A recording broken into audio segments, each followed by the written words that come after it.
Hello and welcome to Comic Solving Problems. I'm Stephen Allen. And I'm Eric McElroy. Good evening, everyone, and happy December 15th. Happy December 15th. It's a happy day. 10 days till Christmas. It's very exciting. If you're into that sort of thing, welcome to Comics Solving Problems. We are two comedians who endeavor on this bi-weekly show to solve your problems. That's kind of our shizzle. So we're here to do that. Whilst we are doing that, you can send us your problems. You've got our Twitter handle things there. You could go to the YouTube channel, which is kind of our main place to chill, chillax, hang out, chat with people, and watch us solve problems throughout the next 30 or so minutes. And if at any point you enjoy seeing two comics attempt and fail to solve problems over this little period of time, especially because we're both now in Tier 3. I've joined you in Tier 3, Steve. Yeah, ouch. I will as of midnight tonight, so I'm heading to the pub after this for one last round. If at some point you do enjoy us and you think, oh, I'd buy these guys a drink if they didn't live in Tier 3, you can send us a drink with the little Ko-fi link that's there, and it accepts all currencies. Did you know that, Steve? I still don't believe that you say it, so therefore, if anyone would like to donate any currencies they could think of to prove me wrong, because people love to prove people wrong. I just want to say, if you're out there in Canada with your funny money, feel free to chuck some of it in there wherever you are. I don't know why Canada came to mind, but they are the most ridiculous. And that's basically it. That's how it's going to work. We're going to put the problems up, and then we're going to solve them, but not really. Simple formula. Sounds good. All right. Yeah. So, Steve, you want to take us out? Yeah, I reckon I got a problem for you, and it is the problem that you alluded to about you being in Tier 3, about people being in Tier 3. It's all a bit of a mess. We can see this headline, pressure mounts on the UK government to revise its COVID-19 Christmas rules, because I think they might have absolutely screwed it. Things aren't going well. People are having to be thrown into Tier 3, tighter restrictions just in time for when they promised, oh, you could go and hug your relatives. Oh, they've messed this up badly.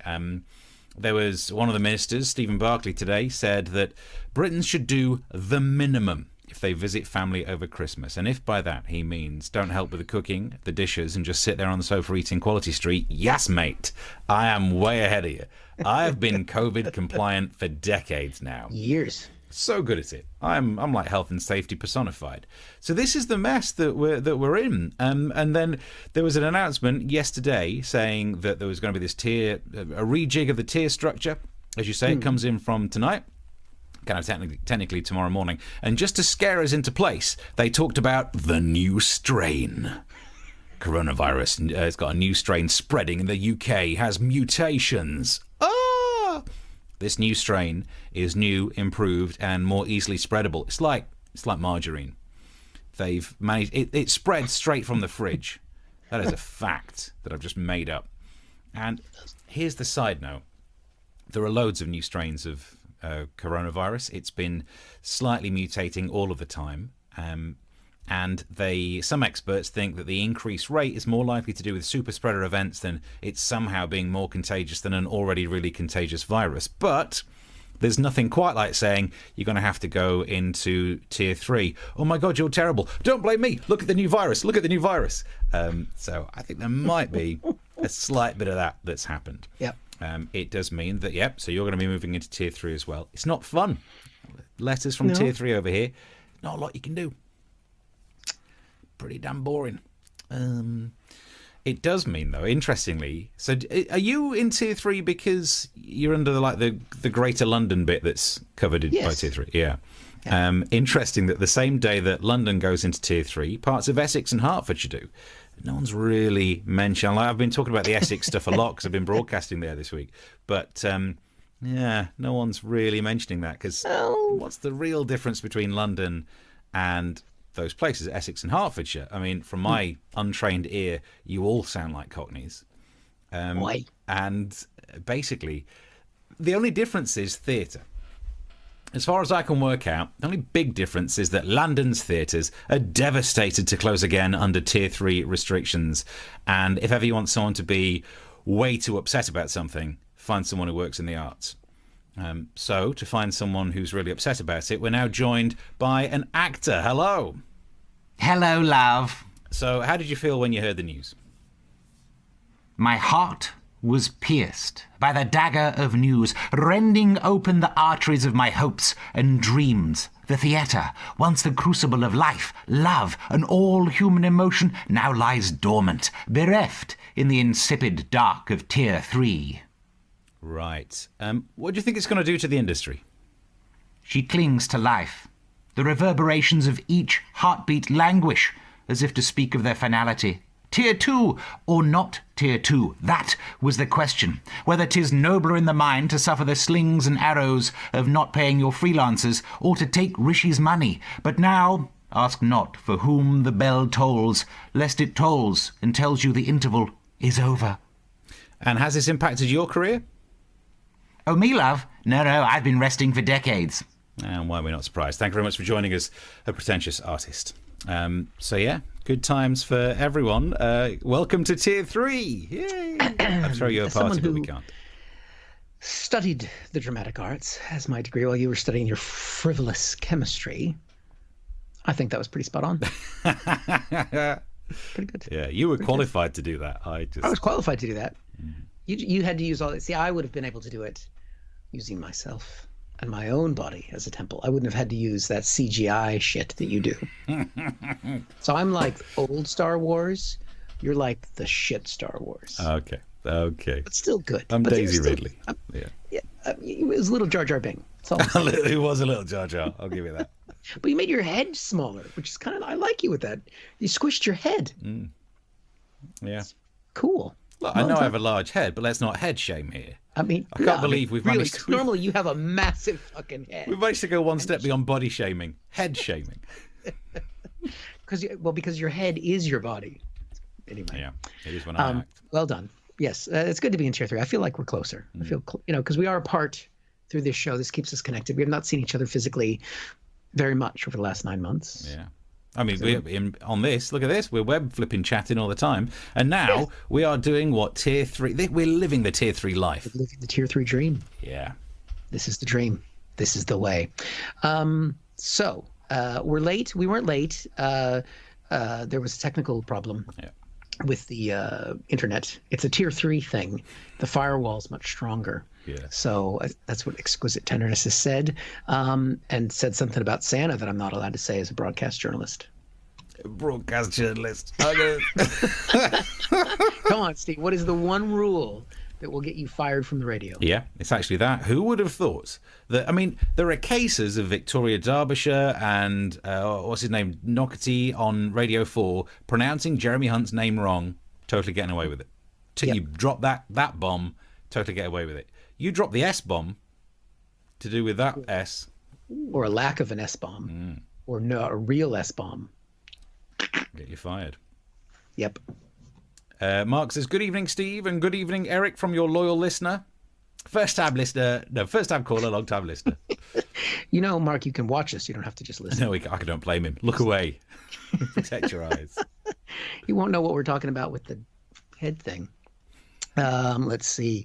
Exquisite Tenderness says not Canada, which means you've got lots of money then. Yeah. And Wales is a problem. Don't you diss my people.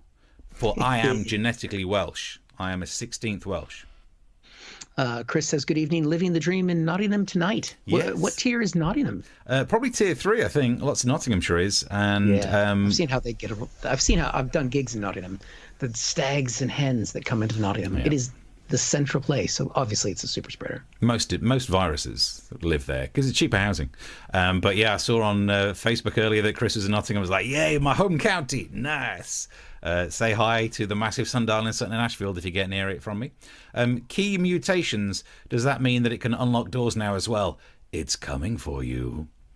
New strain, key mutations. I love how they use the word mutations to scare us. That really is a Project Fear thing. There's a new strain and it's got mutations. Yep, all strains caused by mutations. Calm down. When I got a new strain is when we were mandated to do an hour of exercise every day. Nice. It's a flipping joke. Put some money in the tin there, kids. So let's flash that up. He did a joke. That doesn't happen every show. A pun. Proper pun. It works on one Milton level. Jones. Move over Gary Delaney. There's a new queen in town. Hey. Don't know why I went so camp with that. Congratulations to Exquisite Tenderness. Their local town market is back today. So did you Is that allowed? I don't know. I tell you what, I walked through Romford Market recently. That opened up last week. God. Yeah. Is it just used car parts? Romford Market is right next to B&M Bargains and Home Stores. So Home Bargains. Of course. Tell the difference? Yeah, I don't think there is a difference, but I don't mind. I'll go in either. There we go. Mark says the difference between London and Essex is that Essex girls don't close the car door before sex. God. I really feel like I'm slightly worried we might teeter on the edge of Essex girl jokes, because if we were web streaming in the 90s, we'd get away with that. We can't afford to get cancelled. We have no work. I wouldn't want to do Essex girl jokes because they're too easy. Oh God. 2 jokes. Oh God. Two jokes. Oh, dear. I had to say that. That's comedy law. Yeah, come on. That's true. Mark says, lovey method. I know. I was acting. Let that one get inside your noodle for a while. Look at this. This is actually probably the best message. Exquisite Tenderness on Twitter says, when's the mask report back? Nice, because it's a pun. Also, a bit of a diss to this show, isn't it? Watching this one going, when's the other one coming back? No. Focus on this. This is what we're doing. This one, we don't have to follow those BBC commissioners. Yeah. Oh, we would, if they were interested. Please, God, take us away from this. No. This will never end. Yeah. Oh, this is permanent. Yeah, this is now our thing. Mark says Nottingham is also great for real ales. Yes, just a shame you can't go in pubs. What a terrible time to visit a place that's well known for its alcohol. Nottingham city centre itself is known for its lace, so you could still have a fun evening in. Just saying. Oh. Different kind of fun. Yeah.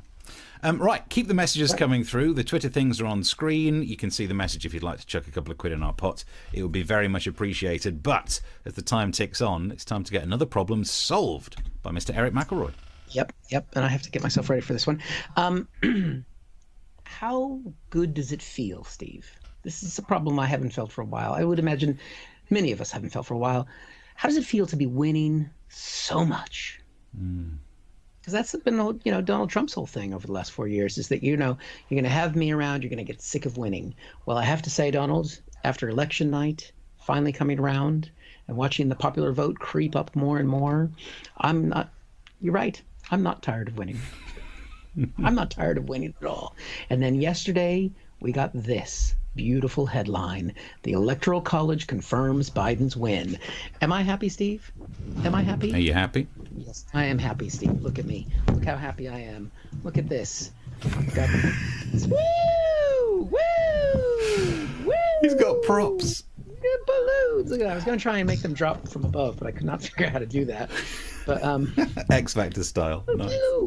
It is fucking in the bag. It is official. This is constitutionally the moment where Donald Trump, he'll still complain, but it doesn't really matter because he's lost the court cases, lost 60 court cases. The Republicans, it's a glorious moment. It's the popular vote. It's the electoral vote. I've got like a dozen balloons here. I'm playing with. It's a beautiful fucking day. Now, the Republicans, I don't want to gloat.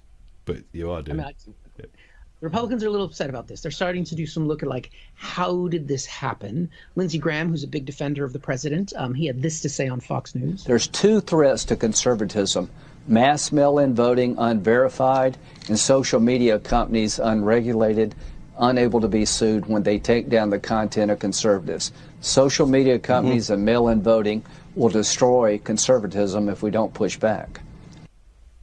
That's right. The only things that went against them in this election is that more people voted and social media companies wouldn't let them spread their fake news and lies. Damn it. So as long as they can hold back people voting and they can keep lying to the people that they do allow to vote, they should still be able to win. Oh, so such close. a simple formula. So close. Now, the electoral result hurts so much. The electoral result, so I can't say it. I'm so excited. The electoral result. No, still can't do it. It's all right. We'll take it out in post. The result from the Electoral College. Well, that's easy for you to say. Hurts so much. Yeah. Because last time, Trump won by a landslide. This is the figures that we had last time. He won by 304 to 227 to Hillary Clinton. Now, we all know about the whole popular vote thing, but the popular vote is not what matters. That's why yesterday was so significant. But the thing is, Trump often says that he won by 306 electoral votes. But that's not actually true, because when people do the electoral vote, they actually can do, they can be called what's called a faithless elector. And they can say, you're supposed to vote for Hillary or you're supposed to vote for Trump, but they can choose their conscience and vote for someone else. And 2 people did that last time, even though they weren't supposed to. This time around, here are the results. 306 to 232. Because there weren't any faithless electors, Biden actually got the real number of electoral votes that Trump has been claiming all this time. So he lost the popular vote again, and then the golden 306 that Trump's been bragging about over the last 4 years, he didn't even achieve that. It just hurts. So much hurt.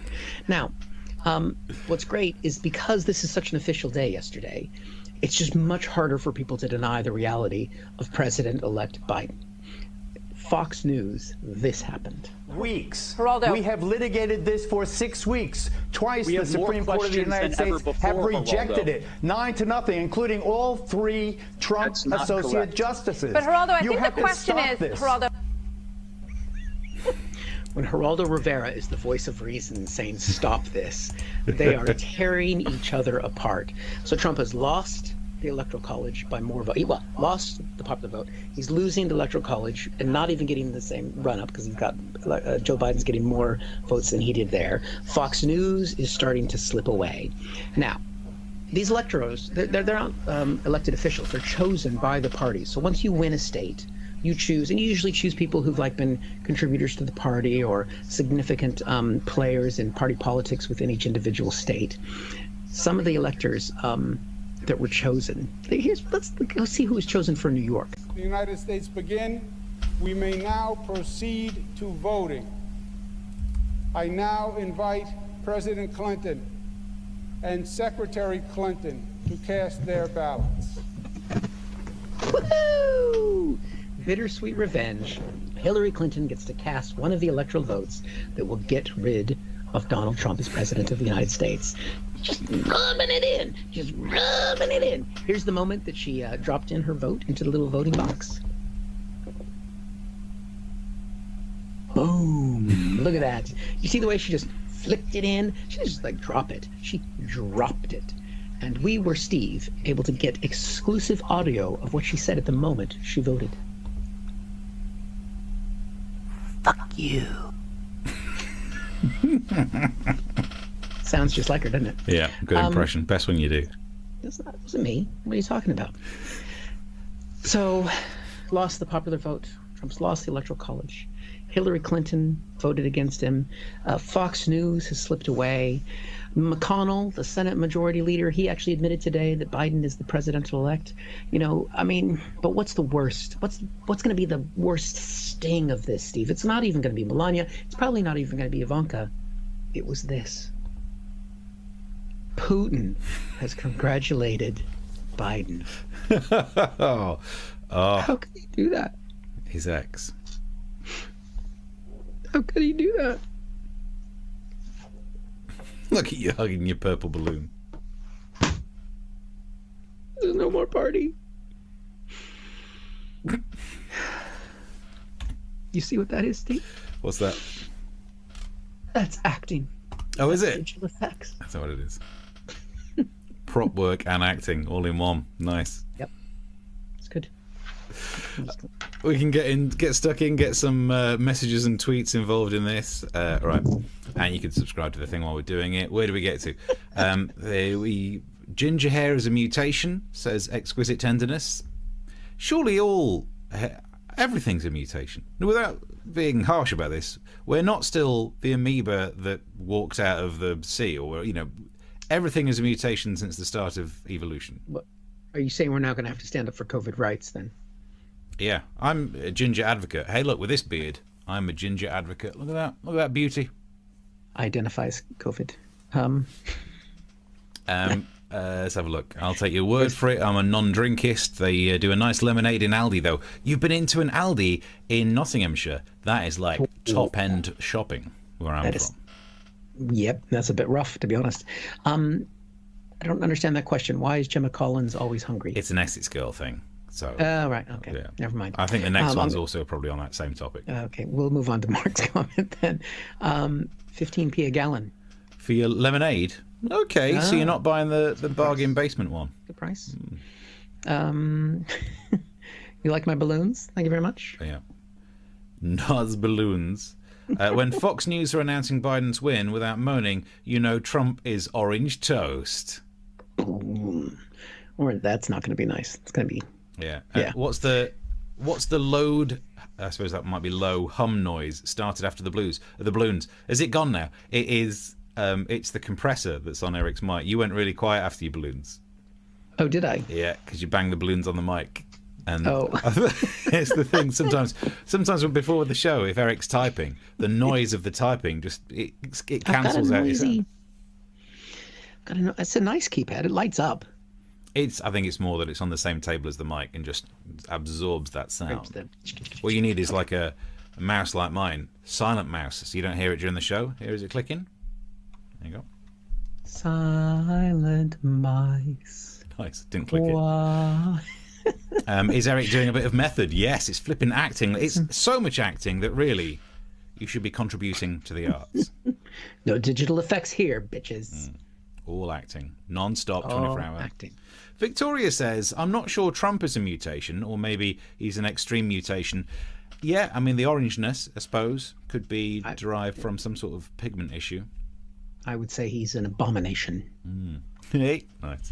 Keep the messages coming through. We've got them all over the shop here. We've got some tweets to have a look at and all that business. But before we get in there, which one do I need to turn off? There we are. Ready for another problem? Bring it. Bring it.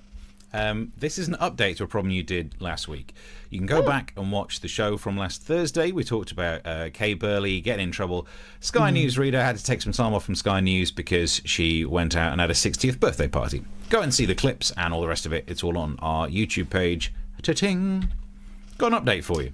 She's still in the news. Kay Burley is apparently on the hunt to try and work out who leaked the story. That was the thing. It was someone she worked with that leaked the story to the press about her going off and going to 2 restaurants and a house party because of her 60th. And I wrote a little thing about this for The Independent. Here's some self-plugging. I wrote one of those little indie voices pieces saying that celebrity rule breaking, it's not new, but hosting lockdown parties is different to throwing a TV out of a window. Look, it's got my little name down the bottom. That's nice, isn't it? Little, yeah. Mention Scotch eggs as well. That's nice. And look, celebs, it's a different world these days, isn't it, really, that celebs are in? And I don't think I was too harsh to them in the piece that I wrote. I was mentioning how, that maybe Kay Burley, should have known the rules because she would have read them out every 15 minutes on Rolling News. Whereas Rita Ora probably didn't have the same accusation put against her because she's a singer, and as far as I know, she never did a raunchy song called Rule of Six. So there's less reason to think that she should have known what was going off. But I don't think I was too insulting in there. I pointed out that Rita Ora, singer having a 30th, went to a restaurant, whereas 60-year-old newsreader goes to 2 restaurants and a house party. Well done, Kay Burley. You are out partying Rita Ora. Excellent work. But then, for some reason, I did a few jokes in there. What were some of the other jokes in there that I did about the fact that that if you are the kind of person, if you work in an industry that is synonymous with having puppies in your dressing room and having someone to fetch you a drink for you, you're going to start to feel that you are a little bit better than everyone else. And it's not even celebs' fault, because if you look at things like Mastermind versus Celebrity Mastermind, the questions are dumbed down so much on the celebrity version that if you are a celeb, you're going to think that you're cleverer than everyone, you're better, you're more entitled. Next thing you know, you're popping down and having a birthday party.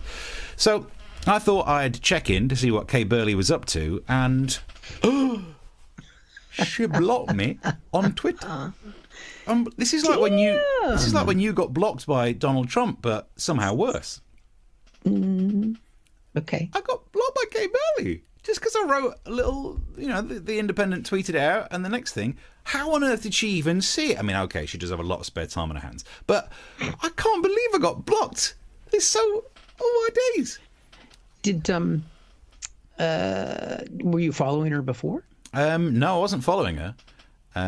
So but I wanted to read her tweet that she'd been tweeting about how she wasn't suspended, but she was agreeing to take time off. So I thought, I'm actually going to have a little look to see if she's tweeted anything. I'm blocked. I've been blocked by Sky News. Now where am I going to get my Sky News from? I mean, the actual TV and everyone else who works there, and also the BBC does a great job. But Kay, what's happened? We've spoken on this show, even last week, saying so many nice things about her. Yeah, I'm blocked. Saying she was fit. Blocked by the Kay Burley. But I think my main point in that article, even though now I feel all upset about it, is still true. That when it comes to the way that rock stars used to break rules versus modern day celebs, it's a bit different. To really get into this, I'm joined by an aging rock star. Hello. Hello, Steve. So it's basically the same thing, though, isn't it? Celebs have always been breaking rules. No, I think it's different. Like, when we were breaking the rules, back when we were on tour, it was a performance piece. Like when Hendrix set fire to that guitar or we set fire to that drum kit, it was art. It was also because we didn't like that drummer. But, we were holding up a mirror to society saying, no, we don't have to stick to your rules. That's pretty much what Kay Burley did, actually. Yeah, but we weren't keeping it secret. Right? These days, if you throw in a TV out of a window, you can do that on your own. Back when we were on tour, they had cathode ray tubes in it. Sometimes we'd have to call reception and get them to come up and help us lift it. So people knew, and we weren't hurting anyone. Apart from that bloke who was hit by a TV that time. And the drummer was in a bad way for a while. How did you celebrate your 60th? Oh, nothing special. Just a night in, shooting up some narcotics. But nothing dangerous, I didn't go to a restaurant. How times have changed. Thank you very much for joining us, an ageing rocker. I think we learnt something there. Oh, God. Mark on the comments already says, Bonnie Tyler is looking rough. Boy. I think we also learned that you do not do drugs. Because no person who does drugs just says, I was staying in doing some narcotics, I believe. Least druggy person. I am not very druggy. But that's a whole new level of like you could have said some smack or something, like just saying shooting up. You don't have to actually say, it was a class of narcotics that we studied at school. I actually spent quite a lot of time on that little bit of the script because I didn't want any words that I would get in trouble on other social medias for broadcasting. Because on one of them I've now tipped over to the slightly more approved account because I've got enough followers and they are very hot on getting rid of anything that could be in trouble. So I thought shooting up narcotics might be the one thing that I can actually say. Couldn't you just shooting up? Yeah, I still wanted to water it down though by or a party with some needles. You could have been talking about getting the vaccine. It could have been, yeah. Brit says, surely going for a shit can never be classed as out partying. Was it a full number 2 for the second visit to the restaurant? Well, yeah, whoever told on her, if they knew that level of detail. Yeah. I wonder if she outed herself as breaking the rules. Or she's just very loud in the toilet. That's true. She's very aggressive. One of those things where she still keeps chatting through the cubicle wall, but you can tell by the tone of voice. So anyway, I was saying that we might have to go to our back to mine later. Okay. Yeah. That's why generally if I'm talking to somebody while I'm having a poo, I feel like it's better if they're on the phone because then I can mute them during the more, the rougher parts. Yeah, but with FaceTime, they can still see you. You're muted, but for some reason they have to work out why is his face suddenly gone red. Yeah. That's why when we're outside of this show, Steve, we've never done a FaceTime conversation, have we? No. Because I'm usually having a shit. I don't even speak to people on the phone in the toilet because it's too echoey. Don't be on the phone in the bathroom. The acoustics are all wrong. Well, you haven't been able to tell when we've been talking. So, Lynn has said, loved you before the beard, Steve. I love you more now. I know your ginger roots. There's the ginger roots. And up the front, the grey ones, because life is too stressful. Oh, yeah. Nothing wrong with the grey. Yeah. I didn't just lay my face down in some flour before this, or some narcotic-type drugs. Shooting up some narcotics really ages you. Lynn says, hashtag mute the plops. Yeah, mute. Don't be on the phone in the toilet. What are you doing? When you get a depth charge one that just hits water, doesn't hit ceramic, just boom. You got to meet that. Splashback's problem there. Mark has done our fact-checking for us. Some facts about red and ginger hair. Yep. Redheads don't go gray. They can produce their own vitamin D. Redheads need more anesthetic than others. They're traditionally funny. Can produce their own vitamin D. Hang on, we can all produce our own vitamin D. Yeah. Don't question Mark the fact-checker. Just saying, all humans can produce vitamin D, but gingers would produce more of it.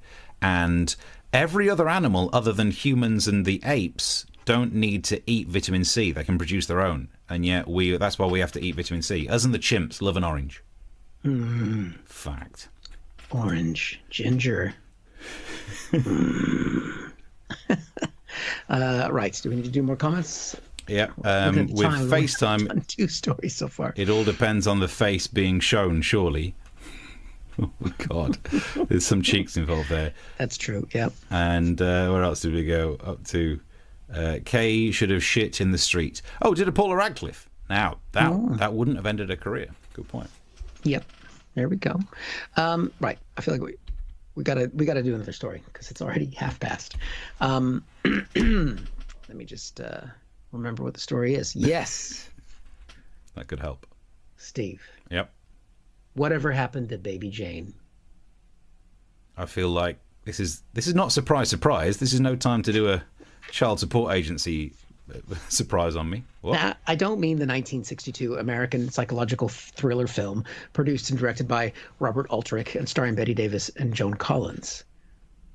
What I mean is not somebody necessarily named Baby Jane. What I mean is this person. See if you remember this voice. Thank you so much. Do you know who that is? Terrifying. Is it Nightmare on Elm Street? Is this what we're doing? It's Sarah Palin herself. She's come out of Alaska and she's back and she wants revenge. Yep, she's been campaigning in Georgia for the 2 remaining Senate races that are going on there. You know, she's been out of the public spotlight for a while. She's not a governor anymore. She's up there in Alaska. Maybe she's had some time to grow as a person and change and develop as a political persona, a political voice. She's still a youngish woman in politics. Let's see how she sounds. Thank you so much for caring and for being in the arena, for walking the walk, not just talking the talk about activism. You wouldn't be here if you weren't active in this mission, in this cause. And the cause is to save Georgia, to save the Senate, to save America.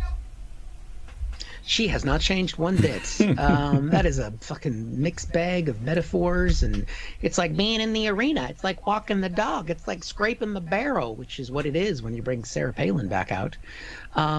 It's just word salad. It's an incredible thing to watch. I mean, she's got to bring some God into it, of course, which she does here. And we all ask God to heal our land. We ask him that anyway, even anticipating a victory. But asking God to heal our land. I mean, if you ever met anyone that starts sentences without knowing where the sentence is going to go, it is Sarah Palin. She's just like, we're going to ask God to heal our land. And why is he going to do that? I don't really know. I just know that there's the land and we want to heal. All right, Sarah, I want to give you the benefit of the doubt. Why do you want to heal the land? Asking God to heal our land, meaning not just geographically and geology-wise, but people-wise, heart-wise. Not geographically or geologically or even geometrically. Then she just starts saying words of things that she can see, people-wise and heart-wise. I mean, I'm thinking, where have I heard this sort of visual word representation before? And then I remembered. Person, woman, man, camera, TV. All I'm saying is Sarah Palin and Donald Trump never in the same place at the same time. Good. Because of COVID. One of them's putting on a suit. Yeah. And I'm going to guess it's her because he would not fit into that costume. Now, Sarah does have some key values of things that she cares about, and she did manage to get one thought out of something that is of value to her. Andy, that God's greatest gift is the gift of life, and his most precious creation needs to be protected, not snuffed out. Now, she's talking there about abortion because she's pro-life. So she's, I don't agree with her politically, but I understand, abortion is a very difficult subject. And, she believes that the sanctity of life, triumphs or trumps other things. And, that's a key value of what she's saying she supports, and the candidates who are running in the Georgia election, she claims they support as well. And so she's laid that out there. And fair enough, whatever. So she's got that. So, and what do you think follows immediately after the importance of protecting the life of an unborn child? Especially those representing Georgia who understand the sanctity of life, who understand the need to protect our Second Amendment.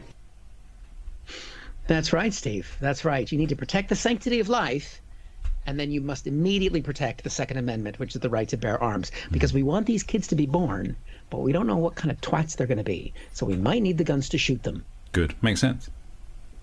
Yeah. That's the American way, Steve. It makes so much sense. Live and let die. Because if you don't have more people, who are you going to be shooting at? Who are you going to shoot? Yeah. Cans off a fence, that gets dull. Yeah. So, but, the problem is if you let all these people, probably going to be poor people, they start having all these babies. Too many babies. You need the guns to be able to have a cull once they're adults. You're such a civilized nation. I like it. That's why it's best. Woo! Done. It's a party time here on episode 33 or whatever it is. Yep. Yep. Electoral College, Steve. He's got the beer on the go as well. What did people say? Anything in the comments? Don't forget, and also the subscribe. If you're enjoying, you can subscribe to the show. Don't forget to tell people about the show as well. You can be sharing it. There's another problem to solve after this, and of course, no, that's the last one. By the way. Is it? Yeah. Yeah, I got some. You're right. I did the acting and the rock star. I'm 2 for 2. I've done all the acting I can do. I've lost track of time. It's been so much fun. But luckily, we're back on Thursday. Should we catch up on some final comments? Yeah. Mark says, all right, I'll do some while you're looking. You start. Mark says, firearms for fetuses. There you go. We've got a slogan. We could make this flipping work. Yep. There are bumper stickers like that, actually, in America. So it's not even a joke. This is terrifying. Chris, Mark says, go on. oh, who's someone as they can't sufficiently absorb vitamin D, or back to the vitamin D thing. It's down to their lower melon. Oh, I can't. This is words you need to read, Steve. Let's have a little look. Melanin. Melanin, the thing that gives you your skin color. I wouldn't know about that. Look at him. Although, to be fair, no, it's because I don't know. I don't see skin color. The only reason I look like I'm more tan than you is because I've got a cheaper webcam. That's the only reason. I haven't figured out my filters yet. Can't show. In fact, I actually know my face. My face is darker. I don't know. Look how white. Look at that blinding light. Anyway, we actually set the camera's white balance to his wrists. It's going well for the Republicans in Georgia, then, says Victoria. Early voting started today, and it was more people voted early today than the presidential election. So it is going to be fun. Mm-hmm. Everyone keeps quoting those kind of things like it is some way, like speaks to the importance of the election or something. I mean, there's a lot of early voting because no one's got anything to do. There's a flipping pandemic on. Oh, I'm so bored. I'll vote. That's one of the main drivers. Yeah. I know. So hopefully we make, and by voting, people will make politics boring again, and then people will stop voting, and then we'll get another fascisty dictator guy. Yeah. Shit. I mean, really, if ever your party stands more chance of winning when people don't vote, you've got to. It's that Michelin Webb sketch where you've got to think: are we the baddies? They don't think that. They think that they're going to be the ones who save the babies, but then have the guns for the babies. Yeah. Oh God. Lynn says, "How is that woman not mummified by now?" Although there was an interesting, it was Mark who says she's from Alaska, which is cold. She's in Georgia, which isn't. You could hear her melting internally. Nice. Yes. Well, she did start the speech by saying that she goes, it feels like summer down here because it's winter in Georgia, but obviously Alaska's colder. But she lives in Arizona, so. She has a house there. Anyway, let's see. Baby born dolls now come out with their own AK-47, says Britt. Terrifying. So, thank you very much for all the messages and whatnot. I would say this is the thing where we need to do the begging part of the show, because we keep having the new goals on Ko-fi. You can go on there and chuck some money in the pots. Oh, yeah. We're saving up to... What we need is, like... We need your dog to get some sort of medical condition. Because if we could have both that animal and health linked in the same thing, we could crowdfund the crap out of this. But as it stands at the moment, what's our latest goal? We are 35% of the way through our goal to get some new stretch trousers. Yes, we need those. To be fair, we should modify that. We wrote that when we were in Tier 2 in London, and I did one live gig on Saturday. But there is Tier 2. And even though we still both live in Tier 3, we are allowed to travel outside of Tier 3 for work. Yeah. It's too late for the stretch trousers for me because I've got a gig tomorrow night. And I know it's really weird. It's like 2 years ago. I'm back on the radio every day and I'm starting to travel for gigs again. Loving it. But I'm just going to... So I apologise if you're in Leighton Buzzard tomorrow night. I will be performing at Castle Comedy and I'll be looking obese. I thought you were going to say without trousers, since you didn't have time to get any stretchy ones. Yeah, maybe. They'll certainly be... I'll have the shirt untucked so that I don't necessarily have to do all the buttons up on the front of the trousers. So that's a Tier 2 zone, huh? Hope so. Otherwise it's going to be a quiet gig. But yes, if you can help us reach that goal, and there'll be other ones that are coming up there, we would very much appreciate that. But at the same time, we appreciate people watching as well. So if you can just follow us on the Twitter, we put out lots of little clips there. If you can retweet them and share them, subscribe to the YouTube channel. You can watch our videos on there. You can watch back all of the previous shows. You can see the setup to the Kay Burley thing, which has gotten Steve blocked. After you told me that, I was like, am I blocked by her? Because as I've mentioned, I think every time her name has now come up, that I've been on the news with her a couple times for election-y things. So I'd be kind of like annoyed if she blocked me now, because I've got one of the clips that's the commercial that promotes the show is me being on with Kay Burley. And now she's blocked us. I mean, now she's blocked you. The thing is, let me just check. The first time the Independent tweeted the article, it didn't have my Twitter handle on it, but the second time they did tweet it out with my Twitter. So it was that easy that if she had an alert for her name, she would have seen a tweet. But who in their right mind could cope with having an alert for their name on social media? Because you just... In the middle of a scandal. Yeah, no, you'd go crazy. Yeah. So maybe somehow she found out that I wrote... Hey, look, I know I'm overplugging my own work, but go and have a little Google on the Independent to read it. There are only... If you search for Independent Steve N. Allen, you get the 3 articles. I've only ever written 3 for them. Have a little read of it. I don't think I was being that mean to Kay Burley. And also, she broke the rules, not me. But maybe at her when you read it. Although then you'll get blocked as well. So yeah, you can chuck us a drink if you'd like to on there. That's very much appreciated. Follow us on the socials and please share to people that you like the show. We're gonna have some Christmas specials coming up to carry us through the new year and that kind of thing. So yeah. Keep watching, and then we are back on the Thursday. Yeah, a couple of final comments coming in. Britt says you need a goal to get spangly Christmas neckwear. Good idea. I do got to get out my Christmas tie. It's been worn once before, I think on my birthday, but that was a terrible technical episode, so hopefully it doesn't cause static interference again. Okay, I don't actually have a Christmas tie. I do have Christmas underwear, but I'm not showing that on here. What a weird question to message in. Strange. You've worn your underpants on your face for this show, and you're not gonna make the effort. I could wear them on my Christmas. face. That's right. Yeah. It's Christmas, Steve. Christmas is so important. Most people in this country are going to attempt to kill their grandparents. It's special. Yeah, I mean, normally George Michael's song Last Christmas is about last year, but for many, it is just going to be their last Christmas. That is a spoof we need to do. Yep, I've just thought of a joke. Quick, put some money in for another joke. Honestly. Do you reckon we're getting too old and tired about doing these things? Now we're getting one joke idea. Crap, we've got half an idea. We better make it into a song. I did 2 jokes earlier in the show. Give money. Eric did 2 jokes today. Right. We've gone way over our time. Thank you very much for watching. Come back again on Thursday or anytime. The shows are all there. Yep. And till then, till Thursday, till 9 o'clock, spread the word. Have a nice time and all things like that. Positive, glib phrases that people say at the end of things. And we'll see you then. Bye. Woo! Woo!